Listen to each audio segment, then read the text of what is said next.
Ontem foram divulgadas duas informações positivas para o mercado financeiro. A primeira, a Caixa anunciou uma nova linha de crédito para financiamentos de imóveis corrigida pela inflação. E o Banco do Brasil, Denise Campos de Toledo, anunciou um financiamento imobiliário com juros que variam de acordo com o prazo de operação. E temos um convidado aqui nos nossos estúdios, Denise. Exatamente, nós vamos falar do setor imobiliário, dessas novas condições para a compra do imóvel financiado. Nós estamos aqui como convidado com Basílio Jafé, que é presidente do Secov, o Sindicato da Habitação. Basílio, bom dia. Bom dia, Denise, Tiago, Bruno, bom dia a todos os ouvintes. É um prazer estar aqui com vocês. Bom, a avaliação geral do setor é positiva em relação a essa nova modalidade, porque nós temos juros, conforme a Caixa anunciou, que vão de 2,95% a 4,95% ao ano, mais o IPCA, que é o Índice Oficial de Inflação, por enquanto com projeções muito tranquilas, mas sempre fica aquela desconfiança, e se a inflação sobe, né? Sem dúvida, Denise, existe sempre um fator de incerteza. Porém, é muito positivo nós termos mais uma modalidade de crédito a ser oferecida para aquelas famílias que desejam adquirir a sua habitação. E sempre vai poder haver uma escolha. Como ocorre nos países mais desenvolvidos, existe todo um leque de opções. E cada um vai escolher aquela opção que seja mais interessante para o seu caso. Você menciona, sem dúvida, existe um risco em relação ao ajuste pelo IPCA, porém devemos convir que nos últimos anos a inflação tem se mantido comportada. E hoje o governo conta com instrumentos mais sofisticados para conseguir manter essa inflação sob controle. Portanto, pode ser uma alternativa interessante. Mas, como você muito bem colocou, cada um deve avaliar o seu próprio risco. Como descobrir o que é melhor, presidente? Essa é a pergunta do milhão. Agora a gente vê que a própria Caixa ela tem um certo cuidado por causa dessa correção com a inflação, tanto que ela prevê um comprometimento de renda menor e a prioridade, em princípio, seria o consumidor com maior poder aquisitivo, exatamente para ele poder bancar eventuais oscilações de inflação sem grandes problemas.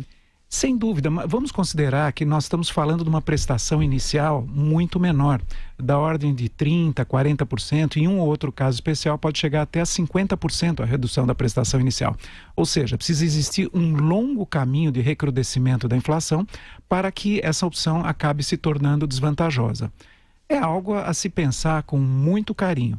E importante é considerar que essa correção por índices de inflação gera um enorme mercado secundário, ao permitir que as instituições financeiras possam vender os seus créditos, gerando, assim, recebíveis e gerando, portanto, novas oportunidades de financiamento para todos.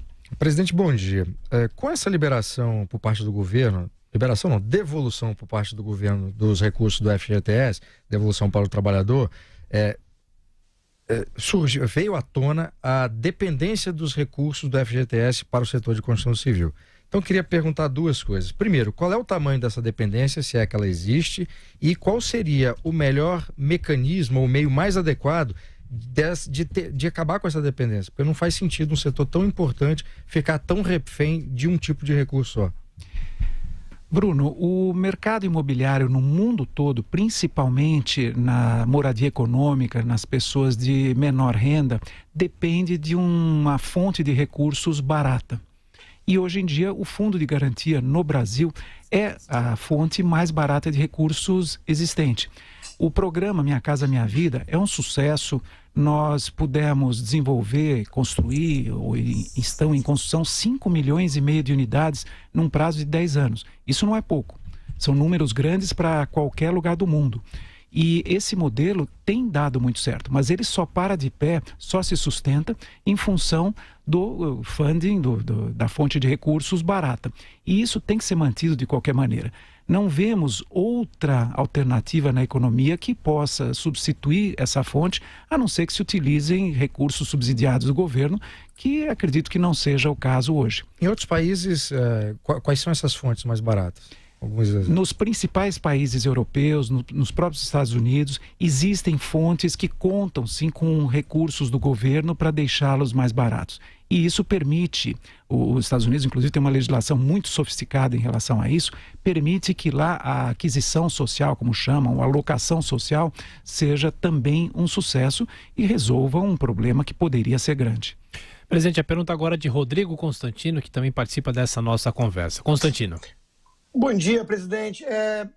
Desculpa discordar um pouco das premissas, mas nós vimos muitos problemas surgindo no setor imobiliário graças justamente ao excesso de intervenção do governo. O sonho da casa própria é uma coisa legítima, todo mundo quer, mas nem todo mundo pode. E aí o governo vai lá e, pressionado por até um populismo, uma demagogia de curto prazo, acaba incentivando, estimulando demais esse setor e depois deixa o problema para o próximo, né? Então nós vimos aí espuma imobiliária no Brasil mesmo e bolha imobiliária que estourou depois nos Estados Unidos. Qual a opinião do senhor em relação a isso? Não preocupa o médio e longo prazo, porque a fonte mais barata e mais sustentável que há para o setor chama-se poupança. E quando falta poupança efetiva num país, a tendência, a tentação é sempre apelar para um atalho, né? Um subsídio, um estímulo do governo. E isso, a história mostra que é perigoso. Sem dúvida é perigoso, mas vamos considerar que no Brasil existe a poupança, que é um investimento tradicionalíssimo, é um investimento de longo prazo, simples, com uma rentabilidade pré-definida e que, portanto, sofre poucas oscilações. Mesmo em tempos de crise, em tempos conturbados, a oscilação negativa da soma de recursos existentes na caderneta de poupança foi baixíssima. Portanto, é algo que proporciona a nós brasileiros recursos interessantes e importantíssimos, absolutamente necessários para a gente conseguir financiar a casa própria. E, de novo, casa própria é algo extremamente importante, os governos devem sim se debruçar sobre isso. Agora, o que nós estamos tentando fazer e fazendo já há muitos anos é dar soluções de mercado. A solução, por exemplo, do Minha Casa Minha Vida, do Sistema Brasileiro de Poupança e Empréstimo, é ótima porque é uma solução de mercado. Depende apenas de existir um funding adequado, porém são empresas incorporadoras que produzem, desenvolvem e vendem essas habitações. E tem sido sempre um sucesso. Agora, o Minha Casa Minha Vida depende muito do repasse de recursos do governo. E agora as construtoras reclamam de um atraso de até 470 milhões de repasses. Aliás, desde o começo deste ano, ciclicamente vem tendo problemas em relação a isso. É a realidade de hoje? É a realidade, Denise. Principalmente no que nós chamamos de faixa 1 do Minha Casa Minha Vida, que são aquelas moradias onde o subsídio é grande. E nessas moradias existe sim um subsídio explícito do governo, do Orçamento Geral da União. O governo não está conseguindo cumprir a sua parte, portanto está gerando um problema muito sério em relação às obras em andamento país afora. As pessoas já estão, as incorporadoras já estão sem receber as suas parcelas, as suas medições há quase 2 meses, criando situações terríveis, porque não é um caixa que se tenha disponível para suprir atrasos do governo. Essa renda é a renda até R$ 1.800, né, os compradores? Sim, até R$ 1.800. Nas demais faixas do Minha Casa Minha Vida, de renda superior a essas, chamadas faixas 1,5, 2 e 3, existe um atraso em função de fatores burocráticos, uma medida que o governo não consegue acertar, tem tentado acertar nesses últimos dias, mas isso causou atrasos de liberação, esses atrasos já chegam a 30 dias, mas nesse caso esperamos que a solução seja dada nos próximos dias para evitar um problema maior ainda. Aí são recursos do Fundo de Garantia, o Fundo de Garantia é totalmente adimplente, pontual no cumprimento dos seus compromissos, depende apenas de se acertar esse fator burocrático. Presidente do Secov, Basílio Jafé, ainda falando sobre esse anúncio da Caixa de ontem, só para quem quiser fazer um novo financiamento é possível aderir a essa nova modalidade. O senhor acha um erro isso? Porque muita gente pensa em fazer a portabilidade para tentar reduzir a prestação. O senhor acha que poderia ser feita a migração para esse financiamento, ou essa modalidade tem que ser assim, quem quiser fazer um financiamento inicial faz assim? E entrando não pode sair mais, né? Não tem mais, a Caixa não vai permitir a troca. Não, a Caixa não vai, vocês levantaram um ponto bastante importante e interessante. A Caixa deixou claro que não vai permitir a troca. Porém, se outros bancos aderirem, está se falando o setor privado, Bradesco, Itaú, etc., estão cogitando, e Santander estão cogitando aderir a essa nova modalidade, o que seria ótimo para o mercado, que cria uma concorrência muito saudável para todos. Nesse caso, pode ser feita a portabilidade indo-se de um banco para outro. O banco em si, onde o financiamento foi contratado, provavelmente não vai permitir a migração. Porém, você pode, através da portabilidade, quitar nesse banco e assumir uma nova operação num outro banco. Aliás, a portabilidade pode valer muito a pena agora, porque houve uma redução importante de juros do mercado nos últimos meses. Na outra modalidade, não com correção pela inflação, mas tem financiamentos na faixa de 8,5%, por aí. Sim, 8,5%, já existem bancos oferecendo a 7,99%, ou seja, de novo, é o mercado colocando oportunidades para todos. Mercado saudável, concorrencial, como ocorre, por exemplo, nos Estados Unidos, onde a portabilidade é algo extremamente comum. Qualquer baixa de juros causa movimentação dos tomadores de crédito para conseguir opções mais baratas. Presidente, o que o governo está adotando várias medidas na sua agenda econômica, na desburocratização, em da liberdade econômica, etc., fazendo um trabalho importante que é tirar o governo da sociedade, né? Tirar todos os obstáculos, entraves, todos não, mas alguns que foram escolhidos, elencados para iniciar esse processo. No setor de construção civil, de habitação, o que seria importante para o governo deixar de fazer? O que o governo deveria fazer para deixar de atrapalhar em termos de regulação, normas e tudo aquilo que atrapalha hoje, de fato, o setor? Para nós é muito importante a segurança jurídica, Bruno. Vamos lembrar que o nosso setor é um setor de longo prazo. Entre a concepção de um empreendimento e a sua efetiva realização, até a entrega de chaves, nós estamos falando de um período de 3, 4, 5 anos. E o que não é mais possível se aceitar é mudanças de regras no meio do caminho, são os entraves colocados nos licenciamentos. Por vezes as empresas têm seus licenciamentos, seus alvarás obtidos dentro da maior lisura legal, obedecendo-se a todos os requisitos, e por vezes, através de posições subjetivas de alguns, esses alvarás, esses licenciamentos sofrem embargos, sofrem interrupções. Isso causa problemas muito grandes para as empresas que desenvolvem os empreendimentos e, evidentemente, para os compradores. Quer dizer, tem um problema de burocracia aí, de licença, etc., que e demora. Existe também um problema de demora na fiscalização? Na obtenção de licenças, por exemplo, quando você precisa... na fiscalização não, mas quando pede-se uma licença, tem uma demora entre esse pedido e o representante do governo ir lá? Sim, existe demora na concessão de licenças. Por vezes nós levamos anos para conseguir obter um licenciamento.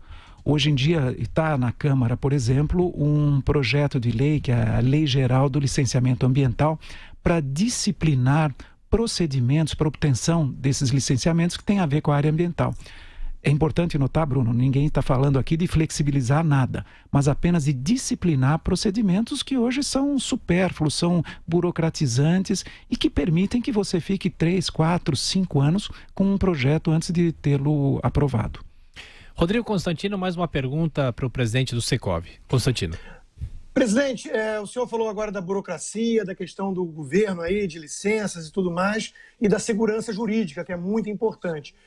A pergunta é mais ou menos nessa linha, mas do outro lado do muro. Quer dizer, nós sabemos que o arresto dos bens de inadimplentes no Brasil é uma coisa muito arrastada, muito difícil, né? Porque tem muita demagogia e tudo mais. É difícil entender que, se for mais fácil para o banco reaver aquele bem que o sujeito não está conseguindo honrar o pagamento, isso facilita a concessão de crédito a médio e longo prazo. É muito comum nos Estados Unidos isso. Mas no Brasil a gente sabe que tem toda essa mentalidade de vitimismo e que não pega bem, digamos assim. O senhor vê isso como um problema real no Brasil ou não? Sim, é um problema. É nítido, e você colocou muito bem, Rodrigo, que quando o banco tem maior segurança em relação ao crédito que ele está concedendo, em relação à recuperação desse crédito, ele pode trabalhar com diferenças de juros, com os spreads menores.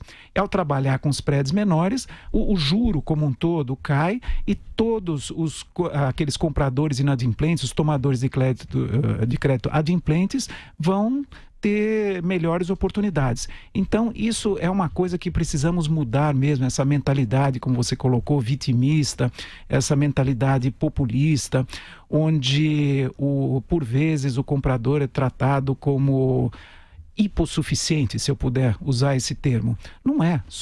Todos nós entendemos e hoje temos acesso às informações e sabemos exatamente o que estamos assinando quando um contrato é elaborado, quando um contrato é firmado.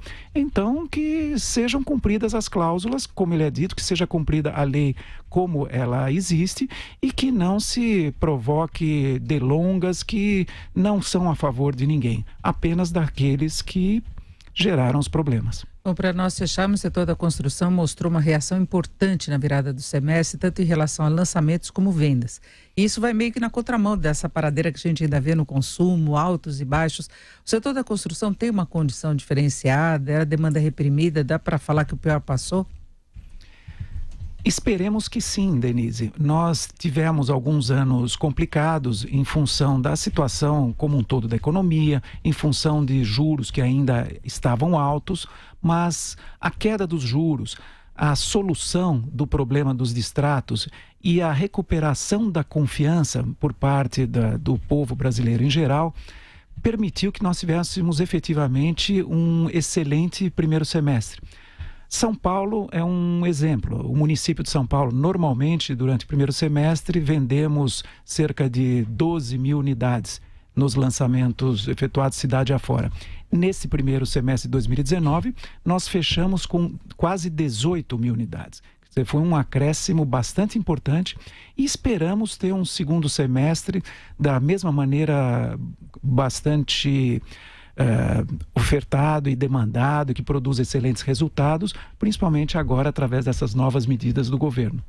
Perfeito. Nós tivemos aqui como convidado Basílio Jafé, que é presidente do Secov, o Sindicato da Habitação. Muito obrigada pela visita, pela participação e as informações. Bom dia. Bom dia, obrigado a vocês, Denise, Bruno, Tiago e Rodrigo. Obrigado. Um prazer estar aqui com vocês todos.